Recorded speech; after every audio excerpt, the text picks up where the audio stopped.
Good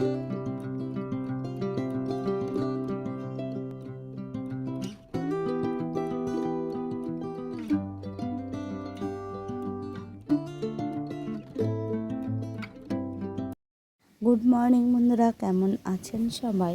Saha session ফ্যামিলির নতুন আরও একটি ব্লগে আমি আপনাদের সবাইকে স্বাগত জানাই।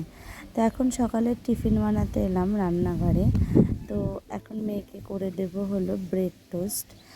এই লম্বা পাউরুটিগুলো দিয়ে ব্রেড টোস্ট করতে খেতে ভীষণ ভালো লাগে। আমাদের ছোটোবেলাটা মনে আছে, এই লম্বা ব্রেডগুলো দিয়েই ডিম টোস্ট তৈরি করা হতো। এখন তো বিভিন্ন রকম স্লাইজের রুটিগুলো পাওয়া যায়, তাই দিয়ে তৈরি হয়। তো এটার সাথে আমার সেই ছোটোবেলাটার ইমোশনটা তৈরি হয়ে আছে। তো মেয়েকে করে দিলাম ব্রেড টোস্ট, তার সাথে একটা ব্যানানা দিয়ে দেবো। ও হচ্ছে সকালের টিফিনটা খেয়ে পড়তে যাবে। আর সারাদিন আপনাদের সঙ্গে ব্লগ করা হয়নি, কিছু শেয়ার করা হয়নি। এখন 5:30 মতন বাজে। আমি ছাদে চলে এসেছি। জামা কাপড় যেগুলো কেচেছিলাম সেইগুলো মেলে দিয়েছিলাম, এখন সেইগুলোকে তুলব। জামা কাপড় ধোয়া, কাচা এবং মেলে দেওয়া এ পর্যন্ত সবই ঠিক থাকে। তারপরে সবথেকে বড় অ্যালার্জেটিক বিষয় হচ্ছে আমার কাছে জামা কাপড় তোলা এবং সেইগুলোকে ফোল্ড করা।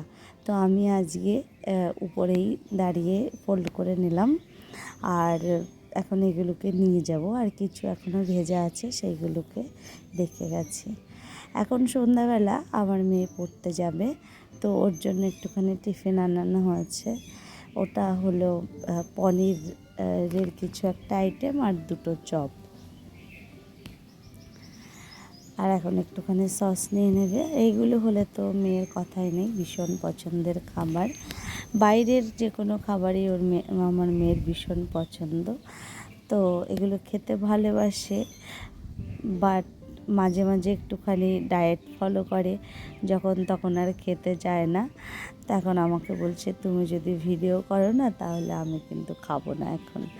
আমি বললাম, তুই তাড়াতাড়ি খেয়ে নে, খেয়ে উঠে পরে রেডি হতে হবে, কারণ আবার পড়তে যাওয়ার আছে। আর ওকে খাবারটা সার্ভ করে দিয়ে আমি চলে গেছিলাম রান্নাঘরে। সেখান থেকে নিয়ে এসেছি চা দুজনের জন্য, আর সাথে একটুখানি মুড়ি মাখা। তো পেঁয়াজ, কাঁচা লঙ্কা আর হচ্ছে একটু বাদাম আর চানাচুর। চানাচুরটা আমাদের ঘরে খুব কমই আসে এখন, যেহেতু আমারও একটু চেহারাটা হেভি হয়ে গেছে। তো যাই হোক, এইভাবে খেতেই বেশি পছন্দ করি মুড়ি। আর মুড়ি তো আমি ভীষণ ভালো খাই, যদিও আমাকে এই নিয়ে আমার মেয়ে অনেক কথা শোনায় যে মুড়িতে কী খায়, মুড়ি খেতে কেন এত ভালোবাসি। জানি না কেন মুড়ি খেতে ভালোবাসি, বাট মুড়ি খাই। তো যাই হোক, ওরাও চলে গেছিলো।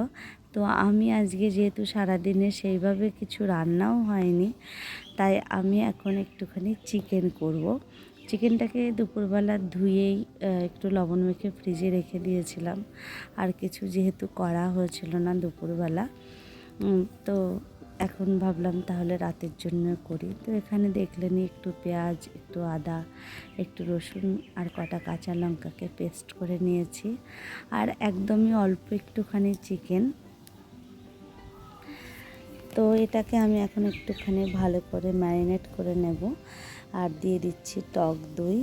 এবার দিয়ে দিলাম 1 চামচের মতো জিরে গুঁড়ো, পরিমাণ মতো হলুদ গুঁড়ো, অল্প একটু লবণ দেব। তার কারণ হচ্ছে আমি লবণটা সকালবেলা একটুখানি লবণ মাখিয়ে রেখেছিলাম। 1 চামচ মতো লঙ্কার গুঁড়ো, লাল লঙ্কা, আর তার সঙ্গে দিয়েছি 1 চামচ গোলমরিচের গুঁড়ো। আর একটু পরিমাণে বেশি সরিষার তেল দেব। রান্নাটা যেহেতু সরিষার তেলেই করব, তো এবার ভালো করে আমি চটকে চটকে মেখে নেব। কারণ যত ভালো করে আমি মাখবো তত মাংসটা সফট হবে এবং মাংসর ভিতরটাতে মশলাগুলো যাবে। তো যাই হোক, প্রায় মিনিট খানেক ধরে আমি চটকে চটকে মেখেছি। মাখা কমপ্লিট করে মোটামুটি 2 ঘন্টার মতো রেখে দিয়েছিলাম। আর এখন 2 ঘন্টা পরে আমি রান্নাঘরে চলে এলাম। আর এখন আমি একটা প্যান নিয়ে নিয়েছি, প্যানের মধ্যে একটু তেল দিয়ে দিয়েছি, পরিমাণে কম যাতে না লাগে সেরকমভাবে। আর তার সঙ্গে এবার চিকেনের টুকরোগুলোকে আমি পরপর সুন্দর করে সাজিয়ে দেব। আমার যদিও প্যানটা ছোট হয়ে গেছে, প্যানটা না নিয়ে কড়াইটা নিলেই বেশি বেটার হতো। তাই প্রথমে একটুখানি দেব, আবার পরে আর একটুখানি দেব।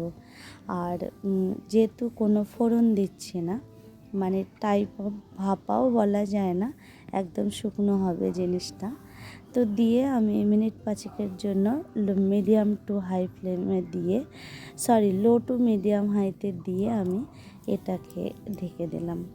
তো এই তো মিনিট 5 পরে যখন ঢাকাটা তুলেছি তখন দেখতে ঠিক এরকম হয়েছে। এবার আমি একটুখানি ভালো করে নেড়ে চেড়ে দেবো। দেখুন তেলটাও অনেকটা বেরিয়ে এসছে। এবার আর যেখানে একটুখানি চিকেনের টুকরো ছিল এবং তার সঙ্গে আমি গ্রেভিটাও প্রচুর ছিল, তাই তার সঙ্গে আমি একটুখানি ক্যাপসিকাম আর পেঁয়াজের পাপড়ি খুলে নিয়েছিলাম, সেইগুলো ভালো করে মাখিয়ে আবার দিয়ে দিয়েছিলাম মিনিট 5-এর জন্য। দিয়ে আবার এবার ভালো করে আর একটুখানি নেড়ে চেড়ে দিচ্ছি। বারবার নেড়ে চেড়ে দিচ্ছি, তার কারণ হচ্ছে নিচে না হলে লেগে যাবে তার জন্য, আর লেগে গেলে পোড়া একটা স্মেল আসবে, হয়তো ভালো লাগবে না। তো এবার আবার আরেকটুখানি সুন্দর করে নেড়ে চেড়ে দিচ্ছি, দিয়ে আবার ঢেকে দেব। আমি কিন্তু এই রেসিপিটাতে কোনো রকম জল ইউজ করছি না। তো এই যে আবার ঢাকাটা তুললাম, তুলে আবার আর একটুখানি উল্টে পাল্টে দিচ্ছি। আর দেখতে কালারটা ভীষণ সুন্দর এসছে। নিচে একটুখানি লাগা লাগা হয়ে যাচ্ছে, তো সেইগুলোকে আমি আবার একটুখানি নেড়ে তুলে দিচ্ছি। আবার আমি 5 মিনিটের জন্য ঢাকাটা দিয়ে দিয়েছিলাম, দিয়ে আবার আর একটুখানি নেড়ে দিয়েছিলাম, দিয়ে এই যে দেখতে এরকম হয়েছে। এবার আবার দেবো 2 মিনিটের জন্য ঢাকা। চিকেনটা যতক্ষণ পর্যন্ত ভালো সিদ্ধ না হয়েছে এবং তেলটা একদম উপরে ভেসে না উঠেছে ততক্ষণ পর্যন্ত আমি রান্না করেছি। আর দেখতে ঠিক এরকম হয়েছে, তেলটা বেরিয়ে এসছে। আর জুসটা সামান্য ছিল, যেহেতু টক দই ছিল তার জন্য। আর এটা খেতে খুব ভালো হয়েছিল। আর আমি বাজার থেকে রুমালি রুটি আনিয়েছিলাম, তো এটা দিয়েই রাতের ডিনারটা আমরা সারবো। আর মেয়ে অ্যাকচুয়ালি রুমালি রুটি বা পরোটাটাকে ভীষণ পছন্দ করে, বাইরের কেনা রুটিটাকে একদমই পছন্দ করে না, তাই কেনা আটা রুটিটাকে সবসময় আমি অ্যাভয়েড করাই। তো এই যে রুমালি রুটি আর চিকেন, এটাই হচ্ছে আমাদের আজকের ডিনার। তা চলুন আগে ডিনারটা সেরে নিই। আর এখন আমি চলে এসেছি, বাসন ধুয়েছি, স্নান করেছি, কারণ হচ্ছে আমার রাত্রিবেলা একটুখানি স্নান না করে শুতে ভালো লাগে না। আর চুলটাকে রাত্রিবেলা এইভাবে বেনুনি করে নিই, তার কারণ হচ্ছে আমি খোলা চুলে ঘুমাতে পারি না। আর এই যে দেখুন মেয়ের অবস্থা, মেয়ে হচ্ছে মোবাইল নিয়ে ব্যস্ত। এখন আমাদের ঘুমানোর সময় হয়ে গেছে, বাট আমি এখন ঘুমাবো না, আমার একটু এডিটিং বাকি আছে, সেই এডিটিংটুকু করব, দেন আমি ঘুমাবো। তো চলুন, আপনারা সবাই সুস্থ থাকুন, ভালো থাকুন, আর দেখা হবে আমার আরেকটা নতুন গল্পের সাথে। ততক্ষণের জন্য টাটা, বাই, গুড নাইট।